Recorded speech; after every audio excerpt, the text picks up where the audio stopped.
Salut, ici Jean-François Boucher. Vous écoutez Sport en vrac au 103.5 Cool FM. Au 103.5 Cool FM, vous écoutez Sport en vrac.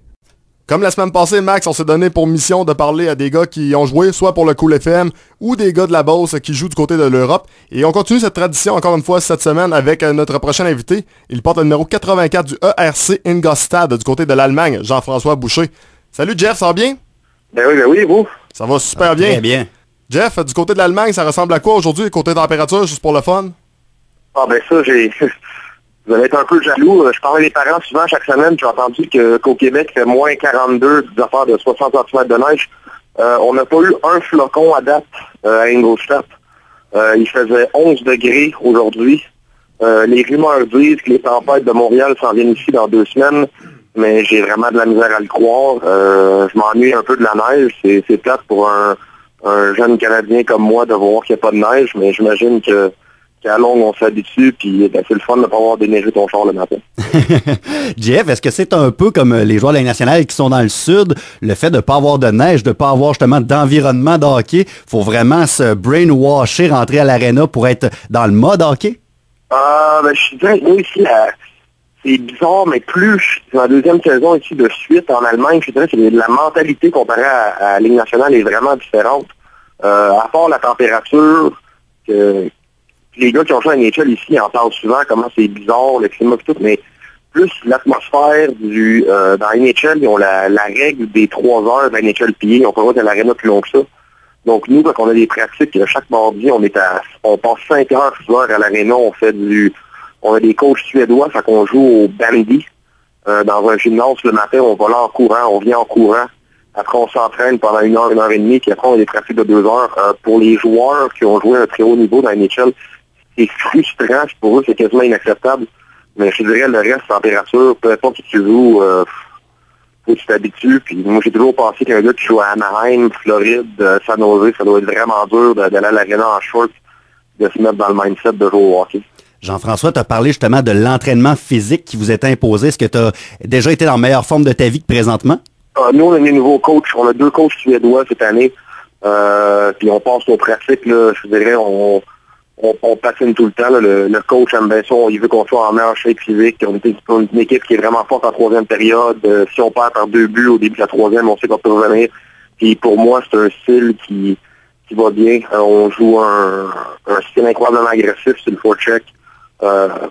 Moi, grâce à mes parents, j'ai des jeunes qui sont quand même favorables à l'entraînement chaque jour et qui me permettent de récupérer facilement. Donc, oui, pour moi, le changement comparé à l'an passé, à cette saison, là, je me sens 100 fois mieux. Je suis beaucoup plus heureux de pouvoir jouer au hockey comme ça. Tantôt, tu viens de mentionner, il y a quelques secondes à peine, que vous aviez des nouveaux coachs, des nouveaux entraîneurs cette année. L'atmosphère au camp d'entraînement, évidemment, il y avait sûrement de nouveaux joueurs également. Est-ce que c'était vraiment différent de l'an passé? 3, 4 nouveaux joueurs. Puis l'équipe ici, on va pas chercher des joueurs américains, on va recruter des gars qui jouent déjà en Europe, qui ont eu des bons résultats. Souvent, je dirais qu'ici, il y a 2 sphères de joueurs. Il y a les joueurs allemands, parce qu'il faut un minimum de joueurs allemands. C'est tous des gars qui ont déjà joué dans la DL. Sinon, ça va être des joueurs importés, puis ça va être des gars qui ont joué dans la NHL il y a 5-6 ans, ou dans l'américaine à un très haut niveau, qui ont passé 2-3 ans en Europe, puis on les ramène ici. Mais non, comparé à l'an passé, on avait peut-être 18 sur 22 joueurs qui étaient les mêmes. Fait que quand on est arrivé au camp d'entraînement, l'équipe n'était pas différente, mais c'est plus la rigueur du camp d'entraînement qui était incroyablement élevée à un level qui est dur à imaginer. Les nouveaux entraîneurs, est-ce qu'ils ont amené peut-être de quoi de nouveau à l'équipe, un style différent? Moi, je pense que oui. Puis ça dépend toujours du joueur à qui vous le demandez, mais moi, pour un joueur comme moi, j'ai jamais eu peur de travailler fort. J'aime ça être à l'aréna. J'ai pas nécessairement d'enfants, de famille ou d'autres projets. Je suis pas un gars qui se plaint beaucoup. Donc, de voir que, je peux vous dire honnêtement, les pratiques le mardi, le mercredi, c'est incroyablement dur. Je pense que c'est des coachs qui ont grandi en Suède. Puis l'univers du hockey en Suède, Finlande, Russie, c'est il n'y a pas de journée off. Il n'y a pas de problème à trop s'entraîner, à être fatigué. Eux, ils croient pas en ça. Donc, ils ont amené cette mentalité ici. Puis, il y a des gars qui ont joué en Amérique toute leur vie qui trouvent ça dur, mais pour moi, j'adore ça. Écoute, on patine beaucoup, on est en shape, on s'entraîne beaucoup, mais Je trouve que les coachs, quand on parle les pratiques sont dures, mais quand ils arrivent au game, les deux sont prêts. On a fait notre scouting report au complet. On regarde bien du vidéo. Il n'y a aucune game auquel on arrive et qu'on ne se sent pas prêt. Est-ce qu'il y a une ligue en Amérique du Nord avec laquelle tu pourrais comparer la ligue dans laquelle tu évolues en Allemagne? J'aurais dit qu'il y a 3-4 ans, la ligue américaine aurait été pareille. Mais juste avec la Coupe Spengler que j'ai regardée ici à TV il y a 2 semaines en Suisse, ils ont envoyé les Americans de Rochester, je pense, ils se sont fait laver 5-0 contre Genève. Je pense que autant qu'on peut essayer d'établir une comparaison, la game est tellement différente. C'est compliqué. Puis une des choses que les coachs ont faites ici, c'est on est une des équipes les moins pénalisées de la ligue. Comme moi, j'ai toujours été, quand j'étais à Saint-Georges, un gars qui aimait ça frapper, puis jouer physique. Puis ici, lui, il m'a tout de suite dit que ça, à moins que le gars ait la tête baissée puis tu puisses vraiment le finir, ça vaut pas la peine. On va chercher la POC. Donc ici, on ne prend vraiment pas un jeu physique. C'est vraiment tout à propos d'aller chercher la POC, de ramener, d'essayer de l'empossession autant qu'on peut le plus possible. Est-ce que justement l'énergie que tu as laissée, entre parenthèses, de moins à donner des mises en échec, ça te permet de peut-être être un petit peu plus complet sur le patinoire? Parce que quand on regarde tes statistiques cette saison, jusqu'à présent, c'est 6 buts, 5 passes et 11 points. T'es meilleur que l'an passé? Ouais, pour moi, c'est un résultat direct du système qu'on joue. Je pense, l'an passé, avec le coach, c'est pas un gars qui aimait les jeunes Allemands, autant que c'est dur à dire. Je compte comme un jeune Allemand ici, il ne donnait pas vraiment une chance. Cette année, le coach, il roule 4 lignes, il a vraiment donné une chance, puis le système qui implore avec un forecheck agressif, ça joue vraiment dans mon jeu. Donc, ça m'a permis de faire plus de points aussi, un boost de confiance, mais non, j'ai jamais été un gars qui suit sur mes statistiques. C'est sûr que c'est le fun d'avoir 11 points, déjà doublé le total que j'avais l'an passé, mais je pense que le gros but overall, c'est que j'ai plus la chance de jouer et d'apprécier ce que je fais comme travail chaque jour. Et le coach est un peu comme, je le comparais à Guy Boucher de la ligne de Tampa Bay l'an passé.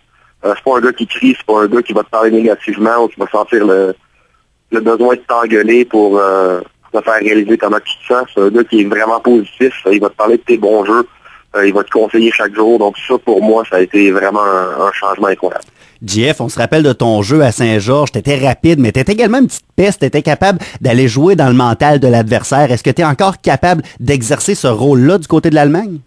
Oh, ça pour moi, c'est toujours été facile. Ici, les Allemands jouent pas vraiment ce jeu-là, mais t'as bien des gars de l'Amérique du Nord qui arrivent ici et qui pensent qu'ils peuvent déranger. Puis pour moi, ça joue en ma faveur. J'ai toujours été un gars qui va avoir la langue rapide. Puis je me suis déjà battu 2-3 fois cette année.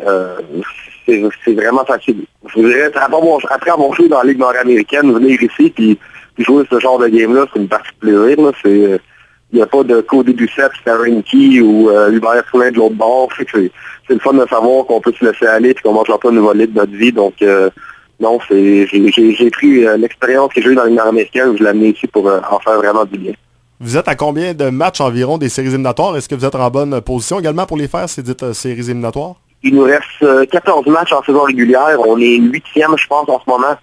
Mais on a des matchs en main, puis je dirais c'est incroyablement serré ici. Donc, dépendant de la série qu'on peut mettre dans les 8 prochaines games, là, si on peut en gagner 6 ou 8, on pourrait être 3e. C'est ça qui est le fun ici dans la Ligue aussi. C'est tellement serré qu'on ne sait jamais où on va finir. Il y a un des joueurs aujourd'hui, un des Allemands, qui parlait que il y a 3 ans, il était 11e avant le début de la 3e période de la dernière game de la saison. Puis ils ont fini par gagner. Ils perdaient par 2 buts. Ils ont fini par gagner, puis ils ont fini 3e dans la Ligue. Donc ça, c'est un peu une représentation de la Ligue ici chaque année. C'est incroyablement serré. Fait qu'on, nous, on y va jour par jour. On sait que les coachs nous insultent avec le travail qu'on met en pratique chaque jour. On a une chance d'être là à la fin. Puis le but, c'est vraiment juste d'être aussi bon qu'on peut en playoff, peu importe qu'on finisse 10e, parce qu'il y a 10 équipes qui font les séries ici, ou 3e. On va parler de ta vie dans quelques instants, mais juste avant, il y a plusieurs personnes qui se posent cette dite question. Du côté contractuel, Jean-François Boucher, ça ressemble à quoi ton contrat, là? Est-ce que ça se termine bientôt? Moi, l'an passé, j'ai eu la chance de signer, j'ai encore un contrat pour l'an prochain. Mais malheureusement, pas malheureusement, mais je me suis fait offrir une extension de 3 ans la semaine passée. Mais juste avant que je signe, le directeur gérant s'est fait mettre dehors parce qu'il il avait décidé de prendre une année off à la fin de cette saison, puis l'organisation a décidé de ne pas attendre jusqu'à la fin de la saison. Ils l'ont mis dehors hier. Donc on n'a pas eu le temps de signer tout ça. Mais de ce côté-là, je suis vraiment pas inquiet. Comme je vous disais tantôt, moi, ça n'a jamais été une game de statistiques. Puis s'il fallait les regarder, j'ai déjà le double des points que j'avais l'an passé. Donc non, ça je pense que c'est tout le temps quelque chose en tant que joueur de hockey. Tu peux t'énerver de ne pas avoir de contrat, mais en bout de ligne, tu peux rien contrôler. Fait que ça sert vraiment à rien d'y penser ou essayer de stresser à propos de ça. Puis moi, j'ai la bénédiction d'avoir un passeport allemand grâce à ma mère. Donc dans la ligue ici, c'est un gros plus. Donc non, je vais jour par jour. C'est juste de travailler fort, d'améliorer. Puis je sais qu'en bout de ligne, le meilleur va m'arriver. JF, si jamais le prochain directeur général t'offre le même contrat, on signe, c'est évident? Oh, ouais, pour moi, oui. Moi, c'est vraiment, comme je savais quand j'étais à Saint-Georges, j'avais commencé à travailler. Je sais plus si je voulais vraiment jouer un style de vrai hockey professionnel à chaque jour. En bout de ligne, des fois c'est dur, c'est long. J'en parlais avec Gabriel l'an passé, là, les journées peuvent être longues ici, on est tout seul. Oui, c'est beau de travailler de 8 à midi, on fait de la bonne argent, mais on n'a pas nos amis ici, on n'a pas notre famille. Les journées peuvent être longues, mais j'en suis venu à réaliser, ma blonde vient d'ici, sa famille vient de la ville ici, donc c'est le fun des fois de passer du temps avec eux. Puis si jamais je pouvais signer ici dans la même ville, ça serait une situation que jamais je ne refuserais. Advenant que le contrat se présente pas, est-ce qu'on a des chances de te revoir dans la Ligue nord-américaine, tu penses?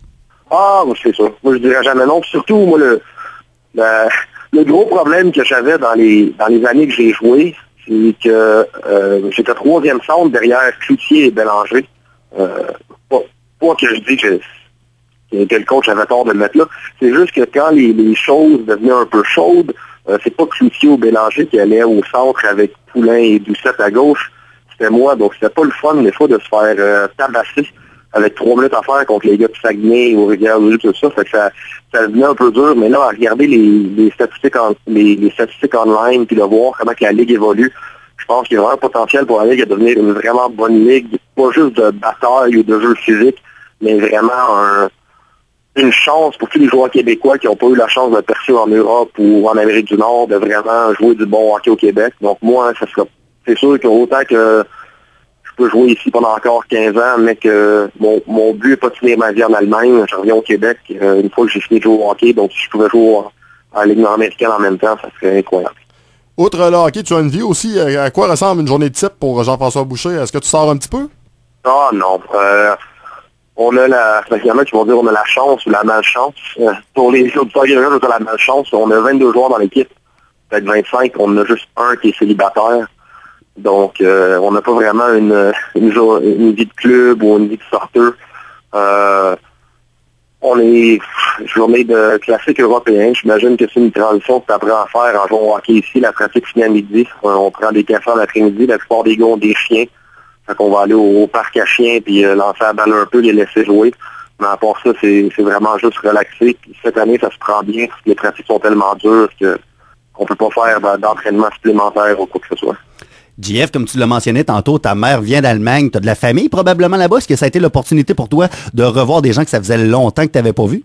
Oui, ben moi j'ai mes grands-parents, les parents de ma mère, dans le fond, viennent d'une petite ville ici, juste sur le bord de la frontière autrichienne. Ça me prend à peu près 1h30 ici d'Ingolstadt.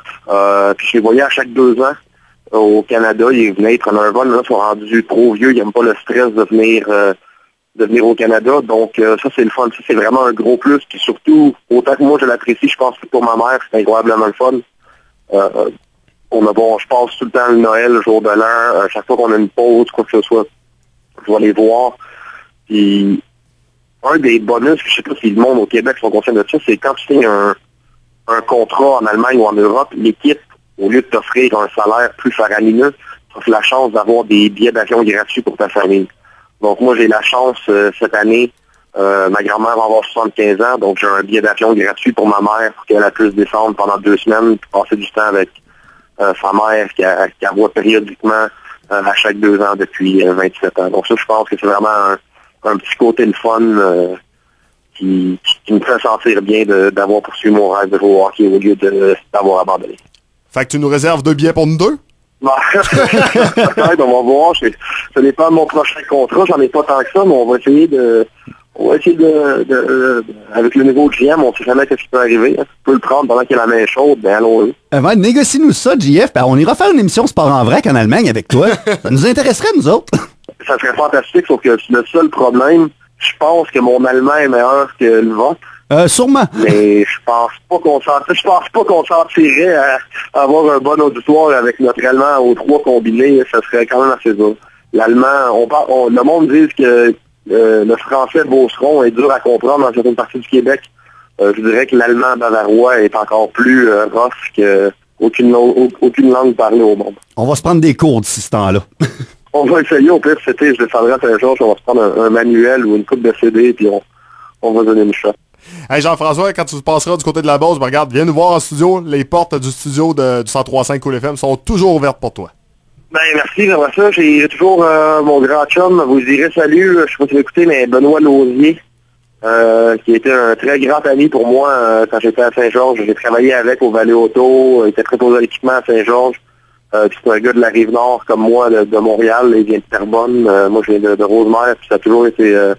c'est loin un peu Saint-Georges, je suis à Montréal, mais je pense que cet été, je vais me donner un coup de pied dans le cul, puis je vais faire les 360 ou les 400 km pour me rendre là. J'ai le temps en masse, puis je m'ennuie un peu. Ben, c'est un fidèle auditeur en plus de l'émission, donc on va le saluer en passant. Jean-François Boucher, un gros merci. Puis regarde, tu donneras un petit bec sur la joue pour ta copine de notre part.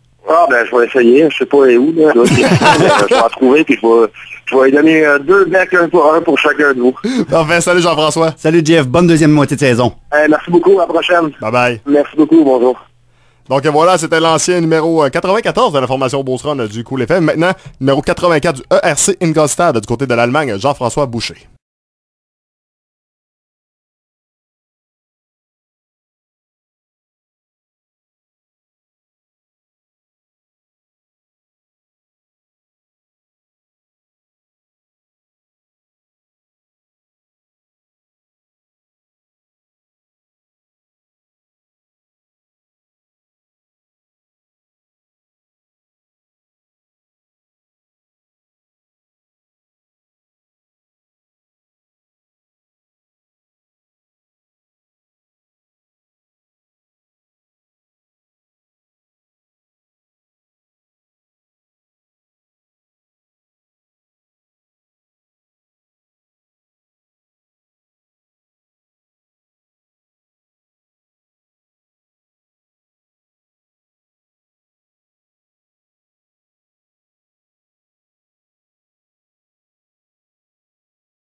Au 103.5 Cool FM, vous écoutez Sport en vrac.